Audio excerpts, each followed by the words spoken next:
আমি অমিত শাহকে বলবো 4 তারিখ বাংলায় থাকবেন আপনি, 4 তারিখ দেখা হবে। अब देखिए क्या हाल किया गया है, ये है इनका लोकतंत्र का नमूना। তাদের জন্য এবার রবীন্দ্রসঙ্গীত না, এবার 4 তারিখ ডিজে বাজবে, তৈরি থাকো।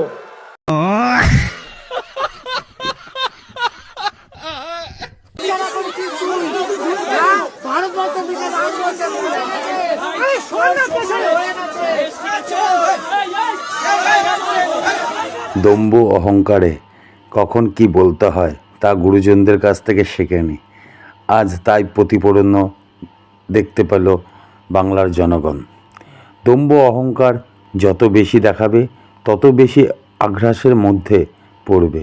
তাই কখনো কোনো দম্ভ অহংকার নিয়ে কখনো কাউকে ছোট করতে নেই। ক্ষমতা আছে, আজ থাকবে, কাল নাও থাকতে পারে, কিন্তু মানুষের সাথে ব্যবহার, মানুষের সাথে ভালোবাসা, সেটা চিরস্থায়ীভাবে রাখার চেষ্টা করবে, যাতে সকলে ক্ষমতা না থাকলেও যাতে বলে না মানুষটি একটি ভালো ব্যক্তি ছিল, যেটা বাংলার মানুষ বাংলার যুবরাজের কাছ থেকে পায়নি। তাই আজ তার এই প্রতিফলন। ভারত মাতা কি যায়। स्पॉन्सर्ड। अब देखिए क्या हाल किया गया है, ये है इनका लोकतंत्र का नमूना। 1 महीना हुआ नहीं।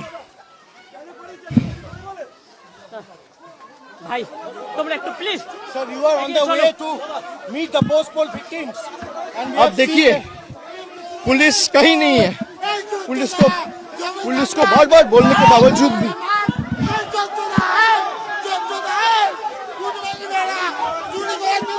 रास्ता